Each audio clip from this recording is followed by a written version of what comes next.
முருகன் மேலே ரொம்பவே கோவத்துலேருந்து சண்முகம் வந்துட்டு யாருமே சாமி கும்பிடக்கூடாது, கோயிலுக்கு போகக்கூடாதுன்னு சொன்னவர், கரெக்டாக வந்துட்டு அந்த பாத யாத்திரை போகிறவங்க வந்துட்டு அவங்க பேத்தியை விட்டு போயிடுறாங்க.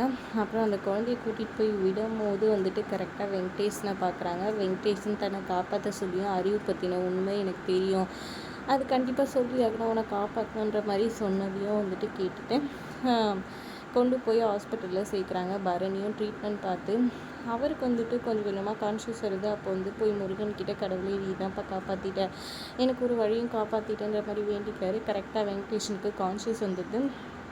வந்து அவர் சண்முகத்துக்கிட்ட உண்மையை சொல்கிறாரு. இந்த மாதிரி இது எல்லாத்துக்குமே பின்னாடி இருக்கிறது வந்துட்டு வைஜெயந்தி தான், என்ன கொண்டதும் வைஜெயந்தி தான், மாலத்தியை கொண்டதும் வைஜெயந்தி தான் அப்படின்ற மாதிரி சொல்கிறாங்க. ரத்னாக்கும் வைஜெயந்திக்கும் என்னையா சம்மந்தம் அப்படின்னு சொல்லி கேட்க, அதெல்லாம் எனக்கு தெரியாது, ஆனால் இது எல்லாத்துக்கும் பின்னாடி வைஜெயந்தி தான் இருக்காங்க. மாலத்தியை வந்துட்டு இந்த ஸ்கூலில் வந்துட்டு சேர்க்க வச்சதே அவங்க தான்.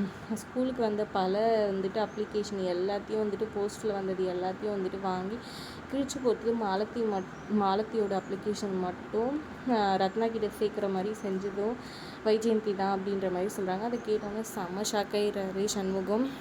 வைஜெயந்தி பின்னாடி இருக்கிற அந்த கதையும் வந்துட்டு தெரிஞ்சுக்கிட்டு கரெக்டாக எல்லாத்தையும் வந்துட்டு அவங்க தங்கச்சிங்க வாழ்க்கையை சரி பண்ணுவாரா என்ன ஏதுன்றதை பொறுத்து இருந்து பார்க்கலாம். ரொம்ப பிடிச்சிருந்தா லைக் பண்ணிக்கோங்க. தேங்க்ஸ் ஃபார் வாட்சிங்.